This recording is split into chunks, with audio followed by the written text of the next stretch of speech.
Sur nos droits, sur nos existences, et on pense tout particulièrement aux personnes les plus précaires, les moins protégées, les plus sujettes à l'exclusion.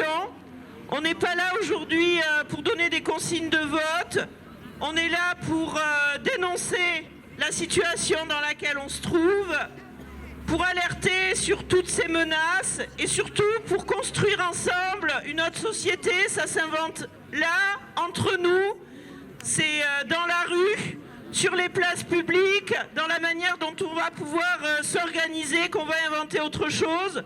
On sait que quoi qu'il arrive, quoi qu'il se passe dimanche prochain, on ne pourra compter que sur nous et que sur les solidarités qu'on va mettre en place.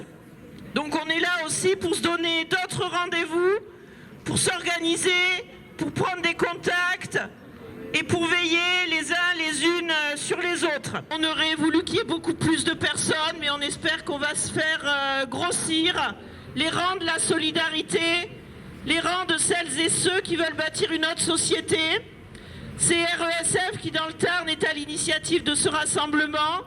Et on est RESF, c'est Réseau Éducation Sans Frontières. Et on est tout particulièrement inquiet et inquiète de la situation dans laquelle on se trouve.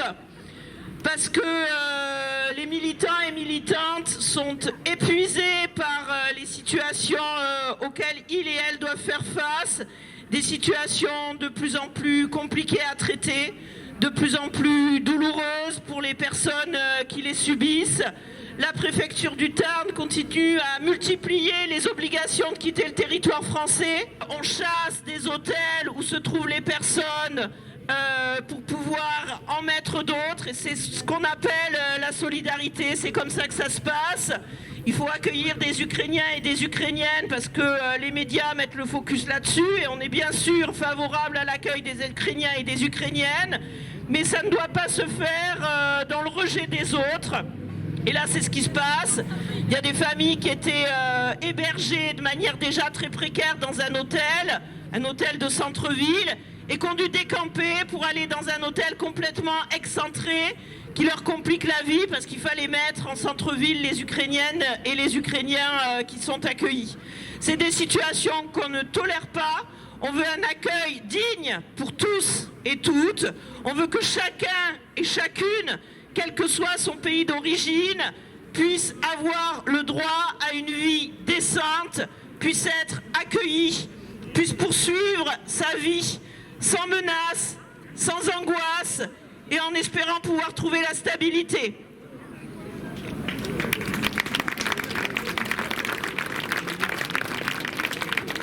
Donc je disais, c'est la première fois que je participe à une manifestation et suite aux premières élections du premier tour, j'ai lancé une pétition sur change.org, à savoir que avec le taux de vote qu'il y a et qu'on se retrouve il y a 5 ans en arrière, j'ai fait une pétition pour qu'il y ait un 3e candidat. Donc il faut qu'on soit nombreux pour signer cette pétition si vous êtes en accord avec ça, parce que c'est clairement hors de question qu'on vote Le Pen ou Macron, parce que ça va nous diviser, on va se foutre davantage dans la misère. On est déjà excusez-moi, je perds les mots. On est déjà financièrement autour de on a la corde autour du cou. On n'en peut plus. Moi personnellement, j'en peux plus. Je suis une maman.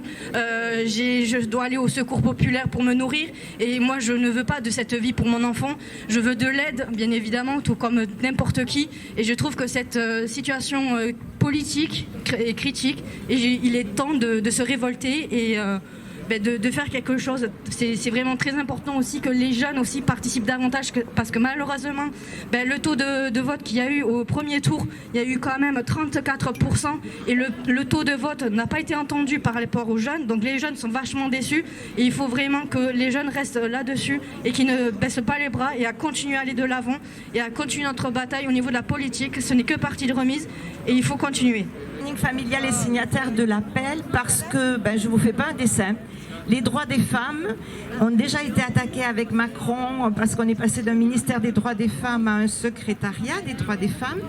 Mais avec Le Pen, je pense que les droits des femmes vont en prendre un très mauvais coup quand on sait qu'elle copine bien avec la Pologne et la Hongrie, qui sont des pays qui ne sont pas réputés pour mettre en avant les droits des femmes. Voilà. Donc c'est une des raisons pour lesquelles le planning appelle à voter contre l'extrême droite. Je précise aussi concernant les droits des étrangères et des étrangers que jeudi, le Conseil de l'Europe a publié un rapport qui dénonce le rejet systématique des migrants et migrantes aux frontières de l'Europe, un rapport qui dénonce les traitements inhumains qui sont pratiqués dans beaucoup de pays européens, les violences, la violation des droits, et dans les pays qui sont pointés, il y a la France, il y a l'Espagne, il y a la Pologne, il y a la Lituanie, il y a la Lettonie, il y a l'Autriche, il y a la Grèce, mais il y a aussi la France qui viole régulièrement les droits humains, qui refuse d'accueillir et qui pratique une politique qui est contraire à toutes les valeurs que nous voulons défendre aujourd'hui par ce rassemblement, et notamment la solidarité. Le NPA donc, est présent et appelle à cette manifestation que nous considérons comme une première mobilisation indispensable dans la période, contre l'extrême droite bien sûr, contre le vote Le Pen. Cette mobilisation doit se poursuivre, elle ne peut pas s'arrêter aujourd'hui. Il y a d'autres appels qui sont lancés ou qui sont en cours. Par exemple, pour le soir, dès le soir du deuxième tour, quel que soit le résultat, il y a un appel pour un rassemblement ici, rassemblement et plus si affinité.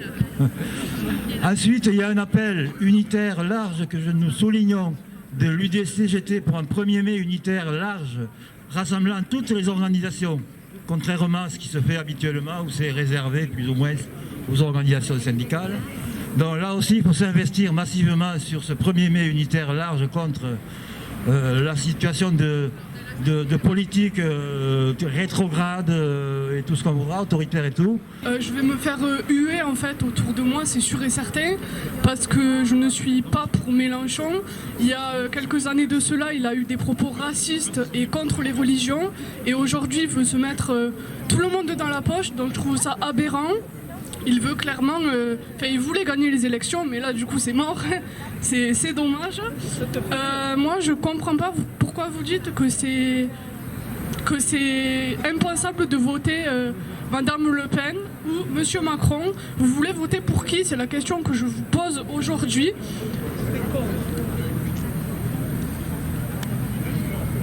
Alors...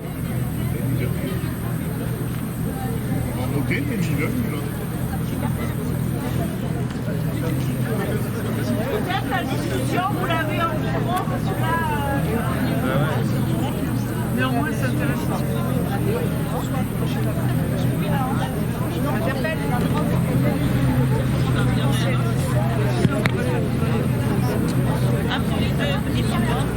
Alors, concernant la question du racisme... Oui, pardon. Comme je disais, c'est que Marine Le Pen n'est moi, pas je voterai abstention. s'occuper de son pays et pour après... Non, pour parce après que s'occuper... le problème, excusez-moi de te couper, c'est que ça me révolte le fait qu'on dise que Mélenchon a des propos racistes, parce que sur les médias, malheureusement, on peut dire tout et n'importe quoi. Sur les réseaux sociaux, c'est ce qui est le cas aussi. On partage tout et n'importe quoi.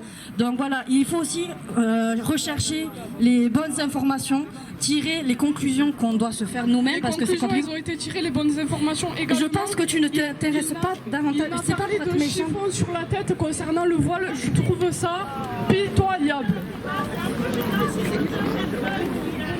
Alors moi, je vais pas dans votre sens. C'est un contre-avis. s'il n'y a que des gens pour, il n'y a pas de débat, c'est pas intéressant. Donc c'est pour ça que je donne mon avis aujourd'hui. Oui. Oui, mais il n'y a pas de débat. Juste, je suis contre ça, je crois que...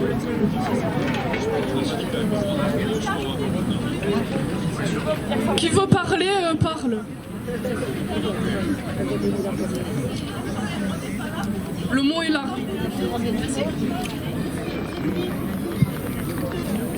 La France insoumise et plus largement l'Union populaire du Tarn prennent part à ce rassemblement qui s'inscrit dans le cadre de la campagne nationale anti-racisme et solidarité.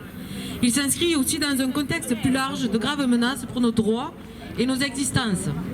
Nous étions déjà entrés dans un état d'urgence écologiste et social sous le quinquennat Macron. Durant cette campagne présidentielle, les médias et beaucoup de candidats ont joué avec le feu, en surfant sur les thèmes chers à l'extrême droite, pour essayer de récupérer l'électorat désabusé. Et encore une fois, le résultat du premier tour en est la preuve. L'extrême droite a aussi réussi à faire porter le débat sur l'identité, alors qu'il faut porter le débat sur l'égalité. C'est ce déplacement de l'égalité sur l'identité qui fait le lit de l'extrême droite. Cette fois, plus que jamais, nous sommes entrés dans un état d'urgence politique majeur et nous pouvons craindre le pire. Des groupes d'extrême droite, violents, haineux, se sentent en confiance et commettent des agressions racistes. Ils attaquent les membres de nos différentes organisations, comme le faisaient déjà les milices fascistes dans le passé.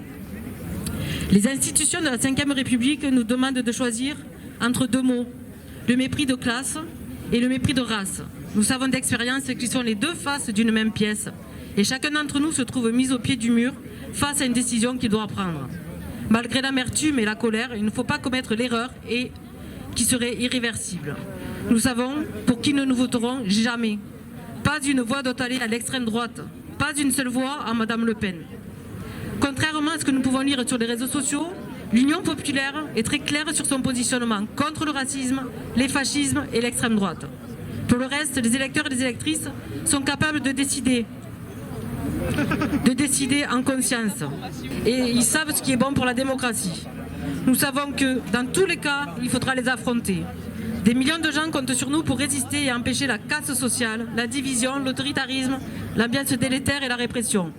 Nous avons affronté les macronistes durant 5 ans, les hémoristes durant la campagne, et nous ne céderons jamais, jamais aux lepénistes. On ne se trompera jamais, on ne se trompe jamais à être du côté des classes populaires, du côté des pauvres, du côté des discriminés et des maltraités. Quel que soit le résultat du second tour, nous avons le devoir de préparer les législatives et de former un grand groupe, un pôle populaire face à l'extrême droite ou à la Macronie.